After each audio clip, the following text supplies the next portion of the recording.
haven't played some of these games in 10 years. So to bring back the old memories, I'm gonna build a massive phone in the middle surrounded by 9 islands for the most iconic mobile games of all time. So I started by quickly building the outline of the phone. And as you can see, it's huge. But now to make it 3D, I'm gonna extend it up that many blocks. And do that all around the build. Later, I'm not only gonna recreate what each game looks like, but also how it works. Meaning I'll be able to play on it with my friends. This is gonna be so fun. Now for the screen. Oh boy. Since it's the biggest part of the build, I wanted to do something cool for it. I want to build a layer of light blocks covered with alternating layers of blue and light blue glass to create this beautiful effect. But for that, I need almost 100,000 glass. But first, the light blocks. For that, I need to AFK this frog farm until I have 8 shulker boxes of frog light, so we can start placing. Voila! Now the glass. So I grabbed 60 shulker boxes and AFK'd the sand duper until I had all the sand.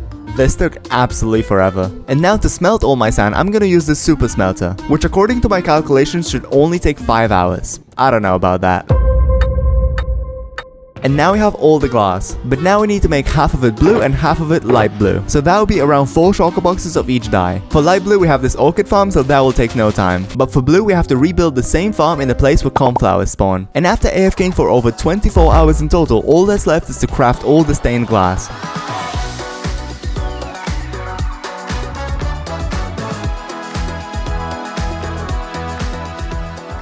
Now I'm gonna place this dynamic island cause yeah, we're building an iPhone. Now these icons and time, this navigation line, and these slots for game icons. And as we recreate every game, I'm gonna fill in each gap. The first one being Geometry Dash, where I wanna build an actual working level. But first I need to build the island. Yep, that should be enough terracotta. So if I go like this, beam bap boom boom boom bap bam. That's the shell of the island. Now for the floor, I want to recreate this classic default background. So if I just grab blue and light blue blocks, I can start forming the pattern. Awesome, now for the level. My idea for it was to make a parkour course based on each built-in level from Geometry Dash. If only I had a mace right now. For Stereo Madness, we're gonna start simple with these easy jumps with spikes between them. But as we move on, the obstacles will get harder and harder. Like we're back on track, which introduces jump pads. So we're gonna recreate them with pistons and slime blocks. Just like that. Now you have to time the jumps in order to progress, and ow! When you do, it's really satisfying. And here I'm using powdered snow with carpet on top to negate fall damage. Next we skip all the way to Clutterfunk by introducing saws into the design. I really wish these could deal damage. Next up, this Theory of Everything section decorated with vines just like in this part of the level. Electroman Adventures introduces a new block design for which I'm gonna use glazed terracotta. Now for Clubstep, I'm gonna recreate these disappearing blocks with glass. Electrodynamics introduces speed. So we're gonna quickly set up the most satisfying part of this level. This right here is the same design as the jump pad from earlier. And up here, this machine pulls the slime block back and forth, allowing for this awesome boost. Oh. Just like that. For Hexagon Force, we're just gonna use the same design as for Electroman Adventures. Geometrical Dominator features colorful blocks and movement, just like in this memory part. Damn, I love this game. So for this section, I'm gonna have pistons moving up and down with slime attached to it with concrete on top. Deadlocked was part of the same update as the previous level, but with fire and a mostly dark design, just like in this section. And here's that part. It's kinda hard to see, which makes it more difficult. For Finger Dash, we're gonna use lava and netherrack to recreate its style. One of the most notable features of this level is the sliding orb. So to recreate that in Minecraft, I'm gonna place some honey blocks making you slide across this gap. Similarly, Dash, which is currently the final level, uses red in the design. Since it's the end of my level, I wanted mostly easy jumps here. And at the very end, we'll place a finish line and powdered snow so you don't take fall damage. And that's the whole level complete. The only problem being that this island doesn't look like Geometry Dash yet. So to fix that, let's quickly build these 3 cubes. This one referencing one of my favorite Geometry Dash YouTubers from back when I was a kid. Next, this flying ship with my very own cube sitting inside. And finally, these spikes for which I need skulk veins. Now we're just gonna connect it to the phone with glass and frog light. And voila, 1 out of 9 islands is complete. You've seen Subway Surfers everywhere. Is your grandma capable of murder? If your anus was this big? So today, it's finally gonna end up in my world. As always, let's start by building the island. Subway Surfers had a lot of themes. My favorite being the Tokyo one, so we're gonna recreate that. My plan is to build a rail in the middle and surround it with a city covered in cherry trees. So let's quickly build the main obstacle course. We're gonna start with some basic trains with ramps, then this tunnel type thing, some more trains, this tall barrier to crouch under, and one last tunnel because we ran out of the island. Now we gotta build the surrounding blocks. For that, I'm gonna smelt some cobblestone and turn it into stone bricks. Now I'm gonna build this rainbow at the sand duper and gather concrete. We also need some end rods, which I'll craft for once. Finally, I need 600 colorful wool to craft craft banners to place on the buildings, meaning I can start building the city. I also built these 2 advertisement banners, and at last I placed a bunch of cherry saplings around the island to complete this game. These particles are really carrying the build. Can you guess what the next game is? I'll give you a second. Angry Birds is one of the most popular games of all time. They even made 3 movies out of it. And when we're done building, I have something sick to show you about this build, so stick around. For the base of the build, I referenced this classic ground with blue and purple blocks. Now I'm gonna place a bunch of bushes on the ground to complete the environment. Now for the level. Let's start by constructing this slingshot, which doesn't look like a slingshot yet. But if we trap 2 chickens here and attach them to the fence with a lead, we get a sick looking slingshot. Now if I grab a bunch of oak and craft some of it into fences, we can start building the wooden platform. Now for the final details, we'll place some ice like this and these small stone platforms. And that's the island complete. But now for the cool thing I promised. If we install the physics mod and in the creative copy of this build place a bunch of TNT minecarts, we can shoot them with a flame bow and get this. Just like in Angry Birds. This is so fun. If you want to try it out, you can download this from the description below. And if you want to explore the whole build, you can get that over at my Patreon. Have you ever just wanted to... In Fruit Ninja, you can. This game is so addictive yet so simple. So for the recreation of it in my world, I want to capture the moment of slicing a bunch of fruits with one swipe. Just like this. Yeah, but now we need the fruits and later the platform below it. But first, let's build the fruits that weren't sliced. So if I grab lime concrete and some terracotta, I can build this pear. But it's missing something. Perfect. Next, the pineapple, which uses one of my most clever designs. If I go on the nether roof, I can go to my bee farm and grab all the honeycombs. This block already looks like a pineapple. No, that's not the design, but that's staying here. I can now get a bit of jungle leaves and start constructing the pineapple. That looks awesome. Before we get into the sliced fruits, I want to construct the one and only obstacle in this game, which is this cute bomb. To build it, I need to collect some blackstone and craft a couple campfires for the smoke, meaning I can quickly build it. Now for the 4 sliced fruits. The first one being a banana. I started with a basic yellow shape cut in half, and then added white terracotta for that tasty inside. Next is juicy red concrete apple, for which I once again used white terracotta, but for the seeds I went with brown mushroom blocks, and that definitely looks like a sliced apple. Take that, Tim Cook. Moving swiftly to the coconut, we're gonna use brown concrete for the shell, white concrete for the separating outline, and white terracotta for the inside. Why is this making me hungry? Finally, for the watermelon, we'll use melon blocks with lime terracotta to imitate the stripes on a watermelon. Then we'll use white terracotta for the outline, the one that tastes like a cucumber. And finally, this tasty red inside with black seeds. I need to go eat something. Now let's quickly build this island, but for the floor, I want to recreate this wooden background. So let's grab some spruce wood and start forming the pattern. Now let's fill it in with spruce planks, but now the contrast is way too strong, so let's strip all the wood and voila. That's the Fruit Ninja Island complete. Next up, a game where we'll once again recreate an actual working level. Temple Run has a lot of character when it comes to design, meaning we need a lot of weird blocks for it to look authentic. First on the agenda is 54 stacks of mud. Epic. So I deswamped this swamp until I had 2 shulker boxes of swamp. Wait. Next we need 15 stacks of mangrove roots to craft muddy mangrove roots. What a beautiful block. Next we need 100 hay bales that will turn into wheat and use it to pack some of this mud. And also craft mud bricks and mud brick walls. Now if we take this moss and cobblestone, we can craft mossy cobblestone. And also mossy stone bricks. I think you can already paint the picture of what this island will look like. So let's start building. Next I built the outline of where the level will go, and planted a couple jungle trees, meaning now I can flood the surroundings. Next I bone meal the water to give it an overgrown effect. Next I need to extend up the outline. Then place the muddy floor with some parts missing for the obstacles. Then I also added a wall around the whole maze, and for the first obstacle we'll place smaller jungle trees on the path to jump over or crouch under after I add these slabs. Going back to the beginning of the maze, we'll place these blackstone blocks to mark the start. Next I'm gonna place lava here, and trap those over it with some of them being open. Next I'll place this netherrack and set it on fire. Then this huge lava gap to parkour around. Some more netherrack on fire, and this cool finish line.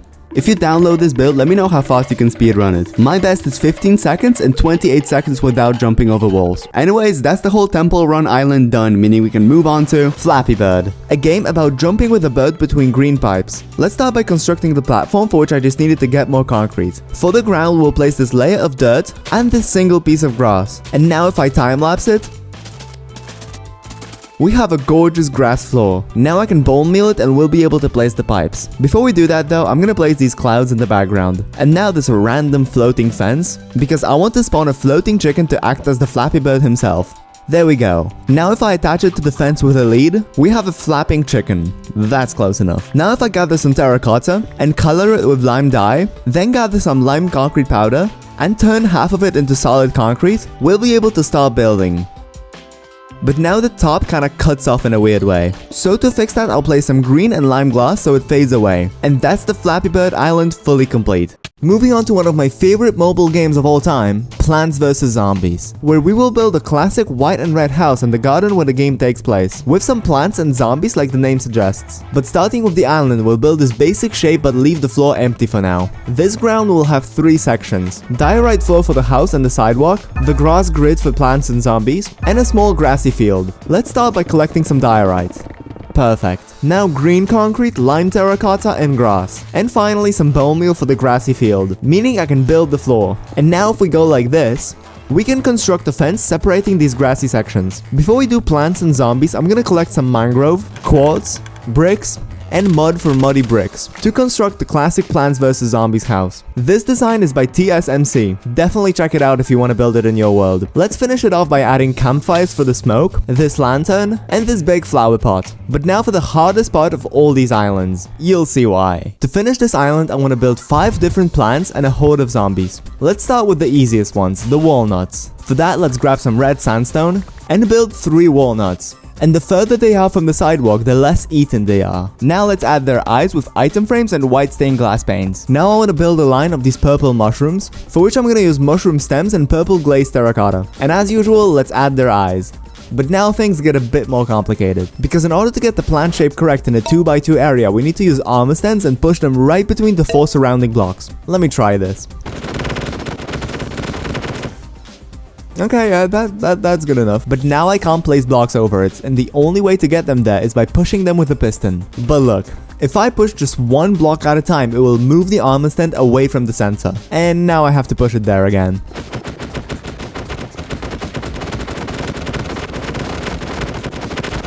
Meaning I have to set up a contraption that will push all the blocks at the same time. But first, let's finish armor standing the whole row. Yep. And now if I we can flick this lever and...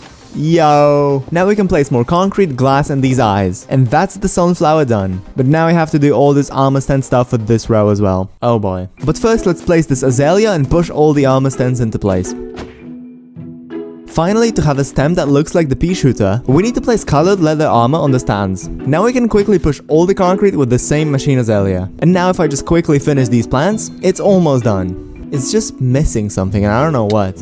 Oh, but we can't really use real zombies because they will just walk around and burn in daylight. So instead, we're gonna use armor stands again. However, that doesn't look like a zombie yet. You know where I'm going with this. We need 16 zombie heads. And if you didn't know, the only way to get zombie heads is to get a charged creeper to blow up a zombie. So let's grab a channeling trident, a bunch of totems, and start trapping zombies while we wait for a thunderstorm. Come on, just walk in there. Oh. Come on, let's go. 1 at a time, please. Get wrecked. I managed to trap all 16 zombies, but there wasn't a thunderstorm yet, so I decided to trap creepers as well, so that we have everything prepared. But this wasn't gonna be as easy as with the zombies. For creepers, I used the classic piston trap, and hoped it would work. I mean, I guess that's working. Alright, that's all 16 traps set up. We just need 15 more creepers, a thunderstorm, and a lot of luck. Let me just name tag them. Oh! I managed to trap 7 creepers in one night. Some of them just walked in there. So then, during the day, I built obsidian enclosures for trapped pairs so that nothing can go wrong with the ones we already have. I mean, something could still go wrong, but I would have to get very unlucky. If you're wondering, I have like 30,000 obsidian left from completely removing the end in episode 6. Okay, those are all the creepers and zombies trapped. And now we wait. This part was pretty stressful because usually a thunderstorm lasts about 10 minutes, and I needed to charge 16 creepers, and with skeletons, phantoms, and spiders constantly harassing me, it was not an easy task. But creeper after creeper with time ticking down, I was able to barely make it in time and charge every creeper. So now I can grab a shield and detonate every single one of them. That was not supposed to happen.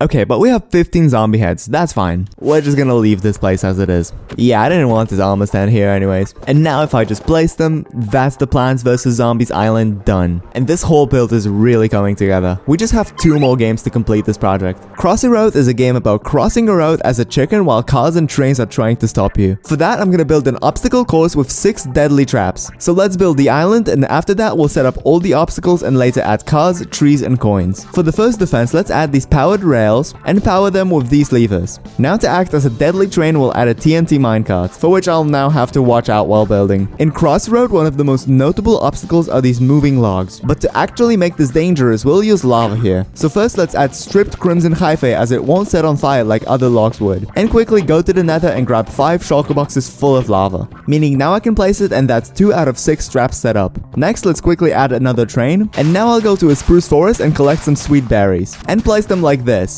Now let's add these cobwebs to prevent people from cheating and going around the island. Next up, if I flood this area and place these logs and lily pads, I can have this less deadly but more lore accurate obstacle. And for the final obstacle, we'll add these 2 train tracks and place more TNT minecarts. Oh, like nothing ever happened.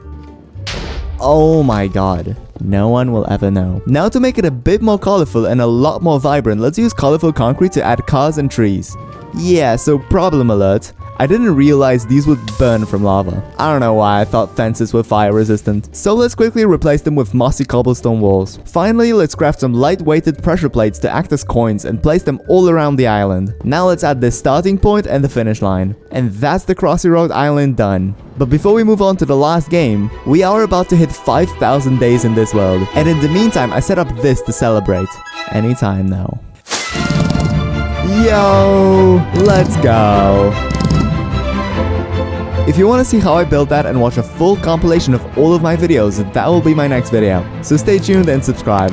Now back to Pou, one of my favorite games from back when I was a kid. Pou is a game about raising a child, except the child is a boneless blob and always ends up almost dead every time you check up on him. To recreate it, we're gonna build a floating island for the last time, and on it have the garden with its awesome amenities. And in the center, we'll have the 1 billion luxurious silly mansion with 6 rooms found in game. The outside is split into 3 sections. First, the garden, where Pou has exactly 5 flowers. So we'll place them like this. Yep, there's not a lot to do here.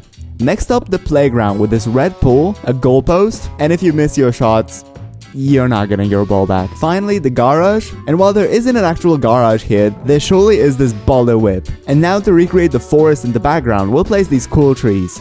But now for the comically large house. First, let's build the shell of the build, making sure to include these massive windows and a huge red roof. Now if we go inside, we can start building the massive walls, each colored the way it is by default in Pou. Now if I place these doors, the house is empty.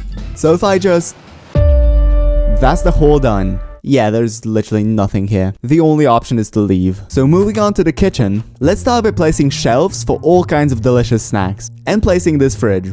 Next up, the bathroom, where I will install a shower, add a shelf for folded towels, add this extra towel, and really quickly set up this sink. And add these mirrors. Next up, the lab, where I'll place this oven, a chest for all the good stuff, this cauldron, and a tiny netherwart farm. And on the other side, this shelf for all the brewing stands. You can't see it in game because Pou is just standing in front of this cute pink background, but if you could just turn the camera, you would see all of this. Next, the game room, where I'm gonna build a small pool table by hiding signs under carpet, and arcade machines for which I'm gonna push blocks into armor stands to add a joystick. And now I can decorate them with paintings, and that's the ballroom, the game room. And for the final room, the bedroom, we'll start with this massive pillow for Pou to sleep on.